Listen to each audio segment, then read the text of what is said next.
You were all over a jumbotron last night. Last night? Mm-hmm. What did I do? Jake's one. Oh, yeah. That went well, huh? It was awesome. Was it good? It was awesome. That's good. He deserves that. He deserves that. How was he? Was he good? Yeah, he actually liked it, I think. You're kidding me. I think by the end he liked it. It Oh, was that's really not well. good. Yeah. I hope to see it. It's cool. Seth, you guys didn't practice yesterday. You didn't have to shoot around. Is it because they need some grass somewhere with the lines there? Yeah, I mean, we're going through a heck of a point in the schedule, and I've been around long enough to know why would you practice and practice tired, and you don't learn anything from that. You don't get better when you do that. I've said it for years. If I have a choice between the head and the legs, I'm taking the legs. I need legs. You're not going to win without those in the games. You think about our 17 back-to-backs. We threw 12 of them.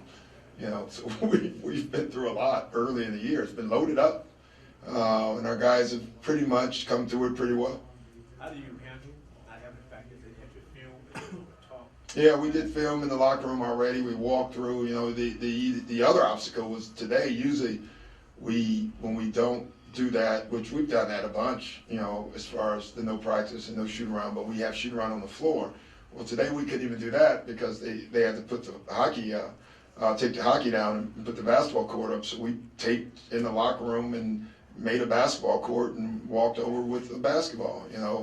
You still go over the same plays. You just, there's no rim involved. Sometimes that may help. You're better defensively that way for sure. Can that schedule being so heavy front-loaded, can that help down the road? I have no idea. When I saw the schedule early, I just knew up until All-Star break, because I don't think you recover right away from the trip we just came off of, including the Golden State game and tonight, to me, and the Denver. I think we're still on it in a lot of ways. Then, we come back a day and we play Miami. Then we get a break, finally. So I just don't think you recover quickly from that, So, in the second half, we have a more favorable schedule. We have more practice time. I think we'll be able to improve as a team. I don't know if we'll win more or less, but I know we'll have a chance to be a better basketball team in the second half of the year, and that'll help us. When you judge your defense, do you use any specific metrics or numbers? Yeah, I mean, just normal, but I usually judge it by what we're doing, because sometimes you can play great defense and the team can score.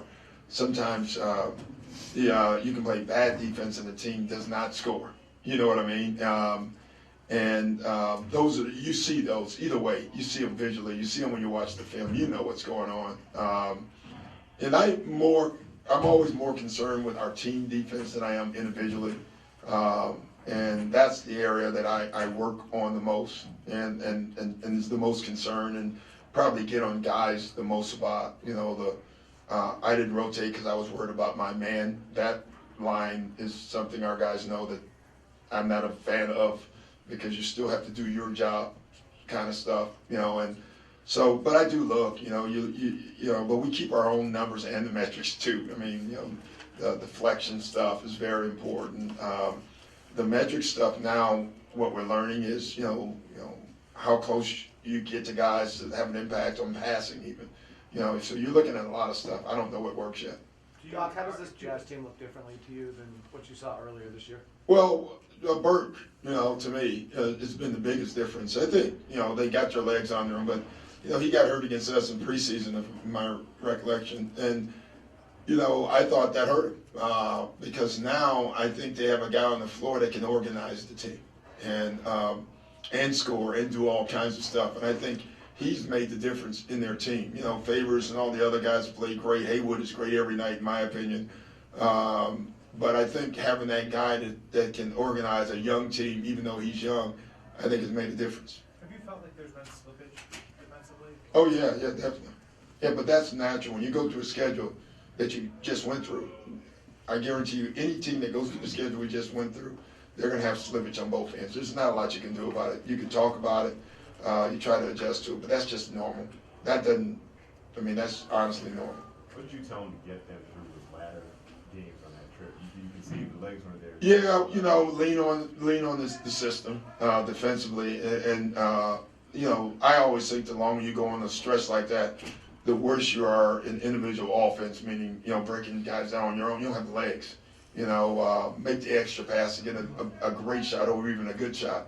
When you have legs, you can take the good shot. When you don't have legs, you may have to pass that shot up to get a great shot. And I thought our ball movement is what saved us offensively. And I thought our defense was up and down, honestly. Do you think after 2 7-game trips like that, you'll have to hammer them eventually if they're kind of taking that sigh of relief at this point? No, you can't take a sigh of relief in the West. You just don't. You just can't anyway. So I don't think. I think our guys are pretty good there. Having said that, that doesn't mean the fatigue doesn't affect them. And so we have to still play through this. Looking at the schedule, I thought until after Miami, I think my scheduling is right. We have 2 after that. Before the season, you looked at that schedule and you thought we got to get through this stretch and include all the way until after Miami. And then we can start kind of rebuilding our legs and stuff. Everybody, it's great seeing you.